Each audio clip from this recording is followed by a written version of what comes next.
मैं भी एक प्रोफेसर हूँ, मुझे भी सरकारी नौकरी है। क्या मुझे अपनी सरकारी नौकरी का डर नहीं लगता? क्या मुझे अपनी चिंता नहीं है? क्या मुझे जान की चिंता नहीं है?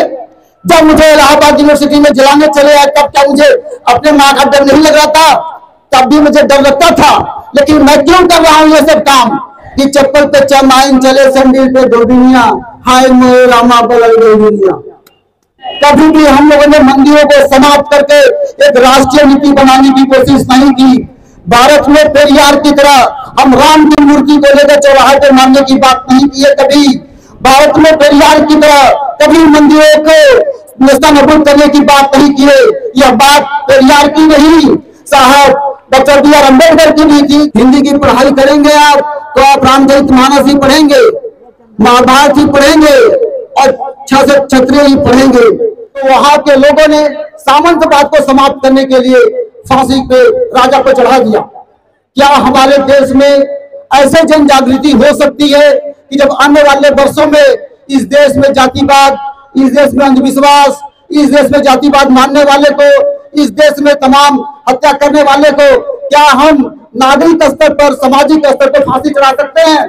बहुजन आंदोलन का जो सबसे बड़ा उद्देश्य है वो ये कि इस देश में जाति की समाप्ति कैसे हो। और बाबा साहब ये कभी नहीं कहते थे कि शिक्षा शेरनी का दूध है जो पिएगा बुलाएगा। बाबा साहब कभी नहीं कहे ये बात। बाबा साहब कहते हुए थे कि अंग्रेजी शिक्षा शेरनी का दूध है जो पिएगा वो बुलाएगा। हर एक व्यक्ति, हर एक बच्चा यहाँ से जेल में जा सकता है, यहाँ से ऑक्सफोर्ड जा सकता है, यहाँ से कैम्ब्रिज जा सकता है, लेकिन हमारे बच्चों की दौड़ यहाँ से इलाहाबाद यूनिवर्सिटी तक होती है। जब आपके लोग रजिस्ट्रार नहीं बनेंगे, वाइस चांसलर नहीं बनेंगे, तो क्या खाक क्रांति करेंगे आप? क्या खाक नेता की बात करते हैं? हम लोग कितना बुजदिल लोग हैं, हम लोग कितने ऐसे अल्लास लोग रहे हैं जो टीवी और बीवी के साथ मस्ती करने के बाद कभी भी आजादी की लड़ाई लड़ने की कोशिश नहीं किए।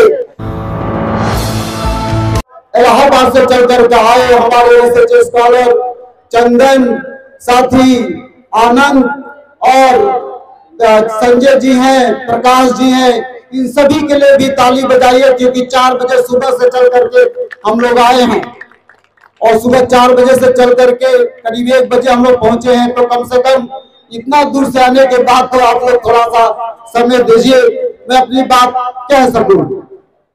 मैं अपनी बात यहां से शुरू करता हूं कि जो इस आंदोलन का जो महापंचायत का उद्देश्य है, उन्होंने कहा कि बहुजन आंदोलन का उद्देश्य और चुनौतियां क्या है।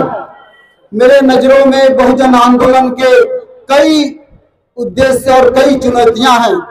मैं बारीकी से बात करूंगा कि जो हमारे आंदोलन का उद्देश्य है वो ये कि हमारे बहुजन महापुरुषों का जो सपना था उस सपने को हम कहां तक साकार कर पा रहे हैं और उस सपने को पाने में क्या क्या समस्या है, इस बारे में मैं आपसे बात करना चाहता हूं। बहुजन आंदोलन का जो सबसे बड़ा उद्देश्य है वो ये कि इस देश में जाति की समाप्ति कैसे हो, कैसे इस देश में जाति का समाप्ति हो और उस समाप्ति के लिए कैसे इस देश में क्रांति हो। बाबा साहेब की पुस्तक जो धम्म कीर्ति ने लिखा था, उस पुस्तक में बार बार बाबा साहेब को क्रांतिकारी कहा जा रहा है। अर्थात बाबा साहब क्रांति की बात करते हैं और वो एक सामाजिक क्रांति की बात करते हैं, तो कैसे आएगा यह क्रांति, कैसे आएगी भारत में? इसके लिए मैं आपके सामने कुछ विश्व का उदाहरण प्रस्तुत करना चाहता हूं जिसपे चल करके मुझे ऐसा लगता है कि यदि हम उस बातों पर ध्यान दें तो शायद इस देश में क्रांति पैदा हो सकती है। और क्यों क्रांति होनी चाहिए यह बात मैं आंकड़े से प्रस्तुत करना चाहूंगा कि इस देश में किस प्रकार से SC ST OBC के कितने प्रकार के वाइस चांसलर हैं, कितने से रेप होते हैं, उस आंकड़े से मैं बात करना चाहूंगा। सबसे पहले मैं आपको ब्रिटेन ले चलता हूं, जब वहां बाबा साहब अम्बेडकर ने पढ़ाई किया था। ब्रिटेन के बारे में एक कहानी है जिसे इंग्लैंड कहते हैं। ब्रिटेन में जब पहली बार क्रांति हुई थी 1688 में, तब आपकी तरह लोगों ने सोचा नहीं था कि क्या इस देश में क्रांति हो सकती है। जहां पे आज भी राजतंत्र लागू है। साथियों, ब्रिटेन से ही भारत में डेमोक्रेसी, पार्लियामेंट डेमोक्रेसी आता है। वो कैसे आता है मैं बताना चाहता हूं। 1688 का दिन है। मैं अपने माता पिता और बहनों से रिक्वेस्ट करूंगा कि अपने बच्चों को कम से कम इस तरह की किताबें दीजिए जो शायद आप जानती ना हो, कम से कम बच्चा तो पढ़ सके। तो क्रांति के बारे में बताना चाहता हूं।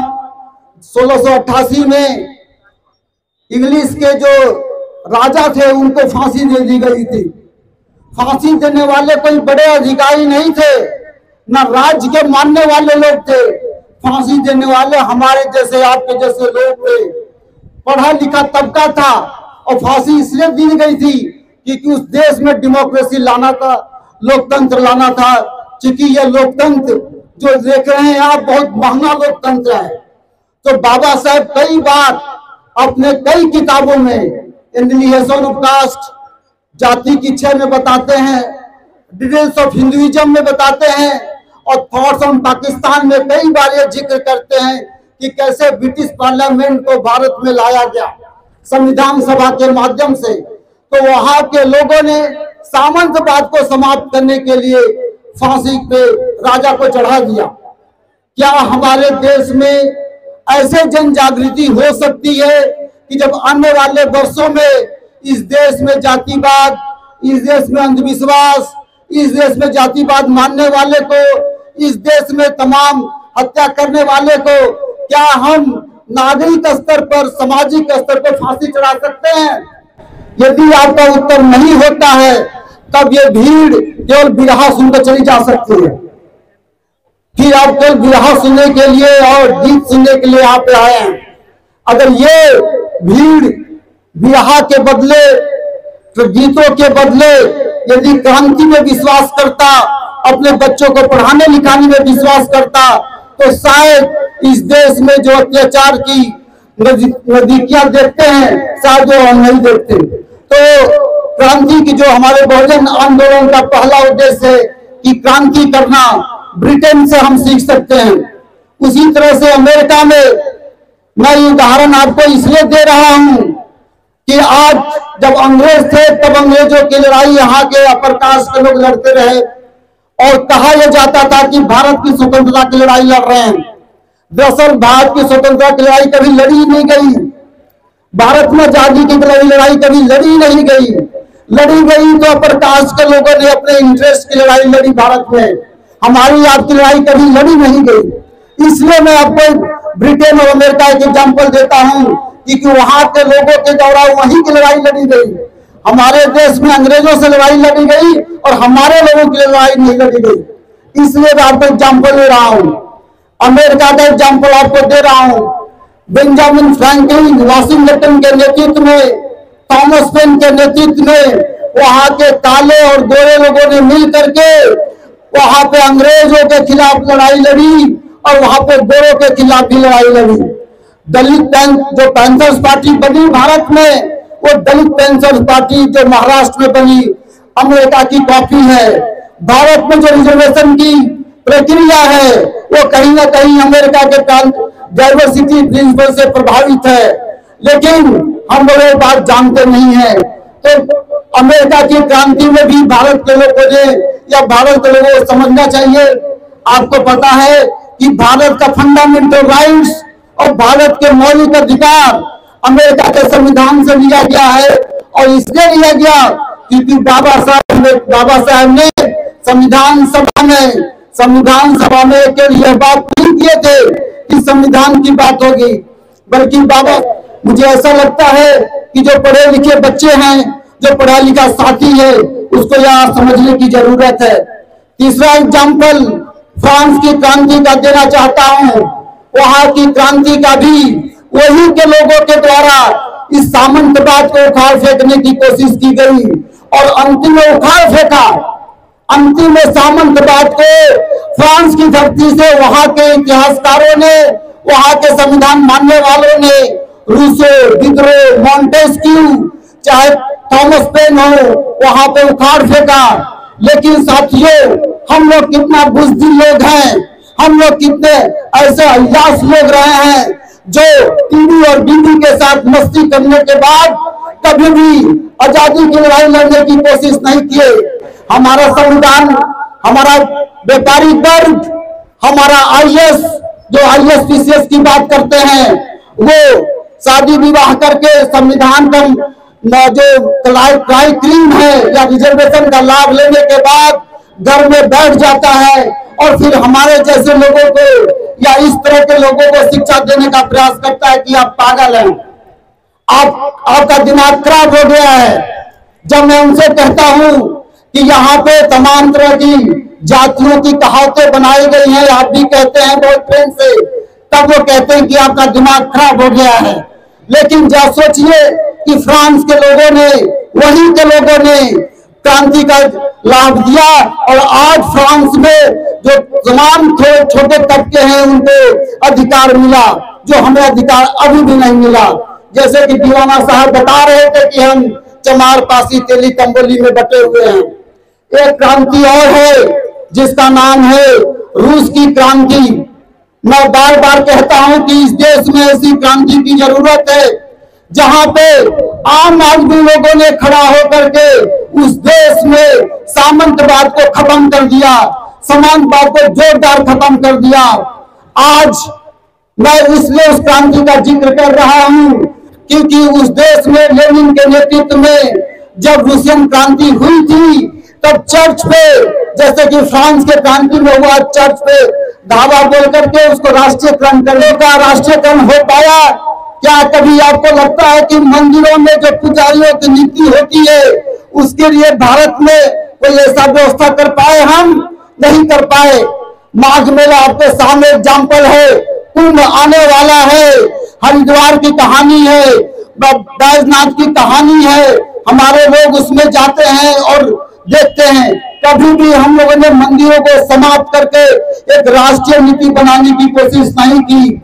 भारत में पेरियार की तरह हम राम की मूर्ति को लेकर चौराहे पर मारने की बात नहीं की है कभी।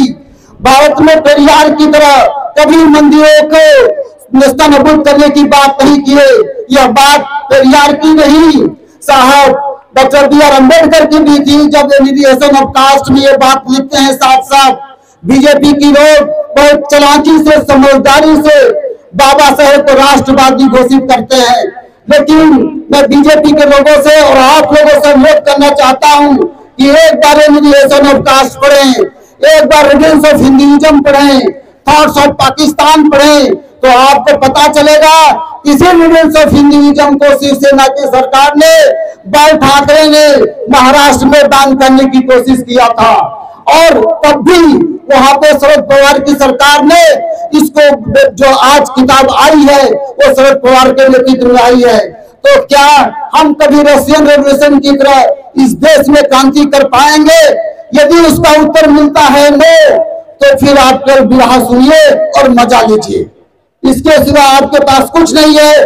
और हाथों में गिना सकते हैं हमारे देश के लोग, कितने लोग मारे गए, हाथों में गिना सकते हैं आप। साथियों, केवल रूस की बात नहीं है, चीन की बात है जिससे आज अमेरिका भी डरता है। 1911 में ज्यादा दिन की बात नहीं है, कल्चरल क्रांति हुई और उस क्रांति ने पूरी दुनिया में झुका दिया। जिस भारत में मोदी सरकार ये कहती है कि हम विश्व गुरु बनाएंगे, विश्व गुरु की तरह करेंगे, बार बार अमेरिका का तलवा चाटने का काम करता है भारत। बार बार अमेरिका के पास जाने की बात करता है। और एक चीन है जो अपने दम पे कहता है, जब 36 इंच का इनका छाती मोदी साहब करने की बात कहते तब अमेरिका, तब चीन में बात कहता कि देखो ओलंपिक में सबसे गोल्ड हम जीत के लाते हैं। हमारे पास चीनी विश्वविद्यालय ऐसा है जो टॉप विश्वविद्यालय है। हमारे पास ऐसे खिलाड़ी हैं जो दुनिया में अमेरिका को पछाड़ सकते हैं। क्या आप कह सकते हैं कि आपके पास एक भी विश्वविद्यालय है जो पूरी दुनिया में ऑक्सफोर्ड कैम्ब्रिज की तुलना कर सकता है? आपके पास कोई एक ऐसा नेता है जो रूसो, वोल्टेयर, माओ की तरह कह सकता है? तब आपका आंसर आता है नो। क्यों आप बार बार बाबा साहब की बात करते हैं? क्यों बार बार, क्यों नहीं ऐसा होता कि हम लोग खुद बाबा साहब की तरह कुछ बनने की कोशिश करें, कुछ काम करने की कोशिश करें? मैंने आपको बताया, जितेंद्र को पता होगा, जितेंद्र जब विश्वविद्यालय में छात्र विधि का आंदोलन करते हैं। उससे पहले भी जितेंद्र ने कई आंदोलन में हमारा साथ दिया था। मैं भी एक प्रोफेसर हूं, मुझे भी सरकारी नौकरी है। क्या मुझे अपनी सरकारी नौकरी का डर नहीं लगता? क्या मुझे अपनी चिंता नहीं है? क्या मुझे जान की चिंता नहीं है? जब मुझे इलाहाबाद यूनिवर्सिटी में जलाने चले आए तब क्या मुझे अपने मां का डर नहीं लग रहा था? तब भी मुझे डर लगता था। लेकिन मैं क्यों कर रहा हूं ये सब काम? मैं क्यों आपको ये बताने की कोशिश कर रहा हूं ताकि आप कोई बिरहा सुनकर मस्त मत होइए, ताकि आप कोई गीत सुनकर मत होइए। घर में टीवी देखिए मत, घर में फिल्म मत देखिए। तब आपको कहने आया हूं कि आप पढ़ाई कीजिए। पढ़ाई करके मैं आपको एक बात बताना चाहता हूं, आप बस इतना देखिए। मैं एक आंकड़े के साथ अपनी बात रख रहा हूं और खत्म करूंगा कि आप ये देखिए कि हमारे देश में हमारे लोगों की क्या स्थिति है। जब आप लोगों को आश्चर्य होता है, मैं ये बातें इसलिए बता रहा हूं कि हर एक व्यक्ति, हर एक बच्चा यहां से जेल में जा सकता है, यहां से ऑक्सफोर्ड जा सकता है, यहां से कैम्ब्रिज जा सकता है, लेकिन हमारे बच्चों की दौड़ यहां से इलाहाबाद यूनिवर्सिटी तक होती है और यहां से लेकर के गाजीपुर आ जाते हैं, बीएड करते हैं, एमएड करते हैं, उसके बाद हाई स्कूल इंटर में टीचर बन जाते हैं और उसके बाद 6 से क्षत्रिय पढ़ाते हैं, 10 से तलवार पढ़ाते हैं, 10 से डमरू पढ़ाते हैं, राम स्कूल जाता है, सीता खाना पकाती है, सुल्तान वंश, गोपाल वंश, ये बातें पढ़ाते हैं। जब हमारे बच्चों को यही नहीं पता, जो हमारे बच्चे टीचर बनते हैं हाई स्कूल इंटर में, जब उनको यही नहीं पता कि राम स्कूल जाता ये गलत है, तब आप कैसे पढ़ाई कराएंगे? जब आपको ये नहीं पता कि 6 से क्षत्रिय गलत है, 10 से तलवार गलत है, तब आप हमारे बच्चों को कैसे ट्रेनिंग देंगे? केवल नाच गाने से जिंदगी नहीं चलती। मैं आपको बताने आया हूं, आप देखिए, एक आंकड़े देकर के समाप्त करूंगा कि हमारे देश में आप देखिए, बड़े हायर एजुकेशन की बात कर रहा हूं। इस देश में पूरे भारत के यूनिवर्सिटीज में मात्र 2 रजिस्ट्रार एससी समुदाय से हैं। 2 रजिस्ट्रार जो उच्चतम यूनिवर्सिटी होती है उसकी बात, मैं ज्यादा दूर की बात नहीं कर रहा हूं। यदि आपके 2 रजिस्ट्रार होंगे तो बाबा साहब जब ये कहते थे कि भारत एक राष्ट्र नहीं है, राष्ट्र तभी बनेगा जब जुडिशरी में, जब कार्यपालिका में, न्यायपालिका में, व्यवस्थापिका में बराबर का रिप्रेजेंटेशन होगा। और यहाँ पे मोदी सरकार जब चिल्ला के कहती है कि हमारे सीने पे गोली मारो, तब मैं आपको दिखाता हूं कि मात्र 2 रजिस्ट्रार है भारत के यूनिवर्सिटीज में, 2 रजिस्ट्रार। इतना नहीं, मात्र 5 एसटी समुदाय के रजिस्ट्रार हैं और जो ओबीसी आज घर में गंगा नहाते हैं, उस ओबीसी समुदाय के लिए कह रहा हूं कि मात्र 3 रजिस्ट्रार है भारत में, पूरे भारत में 3 रजिस्ट्रार हैं। इसी तरह से मात्र 1 वाइस चांसलर है। इंडियन एक्सप्रेस का नोटिस की बता रहा हूं, पीटीआई से निकला हुआ ये आंकड़े हैं। 1 वाइस चांसलर है एसटी समुदाय का, 3 वाइस चांसलर है ओबीसी समुदाय का। आप बताइए, जब आपके लोग रजिस्ट्रार नहीं बनेंगे, वाइस चांसलर नहीं बनेंगे, तो क्या खाक क्रांति करेंगे आप? क्या खाक नेता की बात करते हैं? क्या जय भीम बोलने से काम चल जाएगा? जय भीम आप आज आपसे नहीं बोल रहे हैं जय भीम, बाबा साहब के जमाने से जय भीम बोलते चले आ रहे हैं हम लोग। महाराष्ट्र में भी जय भीम बोलते चले आए, यूपी में सरकार बनी तब भी जय भीम बोलते आए, लेकिन जातिवाद मिटा क्या? जाति समाप्त हुआ क्या? क्यों नहीं जातिवाद समाप्त हो पा रहा है? ऐसे तमाम आंकड़े हैं दोस्त। हमारे दोस्त का जितेंद्र भाई का कहना है कि आप अपना स्पीच समाप्त करें, मैं अपना स्पीच समाप्त करूंगा। यह कह करके आप ये देखिए, हर गली में आज मैं यहाँ पे गाजीपुर के धरती पे आया हूँ। यहाँ पे तमाम तरह के जाति पे कहावते हैं कि चप्पल पे चमाइन चले, सैंडल पे दो दुनिया, हाय मोए रामा बदल दो दुनिया। देखिए, ताली बजाने की बात नहीं है दोस्त, शर्माने की बात है। ये प्रकाश के लोगों ने ये कह दिया कि चमार की लड़की अब चप्पल पर चलने लगी और सैंडल पर धोबी की लड़की चलने लगी। देखो भगवान, दुनिया बदल गई, दुनिया तो बदली ही है, अब तो मैं कोट पैंट भी पहनने लगा हूं, तो दुनिया तो बदलेगी, लेकिन साथ ही इस तरह की कहावतें हजार हैं, कहावतों पे नहीं जाऊंगा। मैं ये कह रहा हूं, ये बताने आया हूं कि आप लोग पढ़ाई कीजिए, और पढ़ाई के साथ साथ जो कई बार मैं कई मंच से ये कह चुका हूं कि हिंदी पढ़ाई मत कीजिए। हिंदी बाबा साहब मना करते हैं कि हिंदी की पढ़ाई मत कीजिए। हिंदी की पढ़ाई करेंगे आप तो आप रामचरितमानस ही पढ़ेंगे, महाभारत ही पढ़ेंगे और क्षत्रिय ही पढ़ेंगे। अगर अंग्रेजी की पढ़ाई करेंगे, जैसा कि बाबा साहब कहते हैं या सावित्रीबाई फुले, ज्योतिराव फुले कहते हैं, उनके कई किताबों से हवाला दिया गया कि ज्योतिराव फुले साहब थॉमस पेन की किताब राइट्स ऑफ मैन पढ़े, तब जाकर के उन्होंने गुलामगिरी लिखा। थॉमस पेन की किताब पढ़ने के बाद तब गुलामगिरी लिखा। तो मैं आपको कहना चाहता हूं कि आप अंग्रेजी पढ़िए। और बाबा साहब ये कभी नहीं कहते थे कि शिक्षा शेरनी का दूध है, जो पिएगा बुलाएगा। बाबा साहब कभी नहीं कहे ये बात। बाबा साहब कहते हुए थे कि अंग्रेजी शिक्षा शेरनी का दूध है, जो पिएगा वो बुलाएगा। अंग्रेजी शिक्षा की बात करते थे। यहाँ पे जितने लोग पढ़े हैं, हमारे तमाम यहाँ पे आसपास जितने लोग खड़े हैं, कोई अंग्रेजी ठीक से नहीं जानता, या कितने लोग अंग्रेजी शिक्षा जानते हैं? यदि आप अंग्रेजी शिक्षा नहीं जानेंगे तो आपको कैसे पता चलेगा कि वर्तमान भारतीय जनता पार्टी की सरकार Indian council of historical research में कई 100-150 इतिहासकारों को नियुक्त किया है कि आपके इतिहास को बदल दिया जाए। मिशेल फूको नामक इतिहास कहता था कि यदि आपके इतिहास, किसी देश का इतिहास बदलना हो तो इतिहास समाप्त कर दीजिए। आपको पता है कि हमारे समाज की, बहुजन समाज का इतिहास से इतिहास गायब है। हमें कभी पढ़ाया नहीं जाता, हम नहीं जानते। अभी मैं किसी से पूछूं यहाँ पे जितने माता बहनें आई हैं कि ज्योतिराव फुले का जो फोटो टंगा है, कितने लोग पहचानते हैं? यहाँ पे प्रिया ललई का फोटो टंगा है, कितने लोग पहचानते हैं? तिलका मांझी का फोटो कितने लोग जानते हैं? कितने लोग जानते हैं कर्पूरी ठाकुर के बारे में? तो आपको आश्चर्य होगा कि लोग नहीं जानते हैं। बाबू जगदेव प्रसाद कुशवाहा के बारे में कितने लोग जानते हैं? रमाशंकर यादव विद्रोही के बारे में कितने लोग जानते हैं? आप नहीं जानते।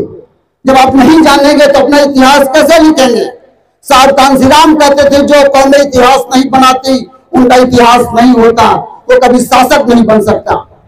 तो आपको इतिहास जानना है, और जानने के लिए आपको अंग्रेजी पढ़ना है, और अंग्रेजी पढ़ने के साथ इलाहाबाद यूनिवर्सिटी में पढ़ाई नहीं करना है। जो बच्चे माता पिता सुन रहे हैं, एकलव्य, अभिमन्यु अपनी माँ के गर्भ में महाभारत की बात सीख सकता है, तो आने वाली हमारी माता अपने गर्भ में क्यों नहीं अम्बेडकर को पालती हैं? क्यों नहीं अम्बेडकर की कहानी सुनाती हैं? ताकि अम्बेडकर पैदा हो, पेरियार पैदा हो, ज्योतिराव फुले पैदा हो। मैं आपसे कहना चाहता हूं साथियों कि जितने हमारे बच्चे हैं, इलाहाबाद यूनिवर्सिटी की जगह हायर एजुकेशन का सपना देखें। सपना देखना बहुत जरूरी है। क्लास 1 का सपना देखिए, उससे छोटा सपना देखना ही नहीं है। क्लास 1 का सपना, दैट इज 1 टॉपर। आईएएस का भी सपना नहीं देखना है। आईएएस नौकरशाह होता है, वो अकेले पॉलिसी को इंप्लीमेंट करता है। अगर हमें सपना देखना है तो साहब कांशीराम की तरह सपना देखना है, समाज बदलने का सपना देखना है, खुद को अपने आप को इंप्लीमेंट करना है कि हम कांशीराम कितना बन सकते हैं, हम कितना ज्योतिराव फुले बन सकते हैं, हम साहूजी महाराज कितना बन सकते हैं।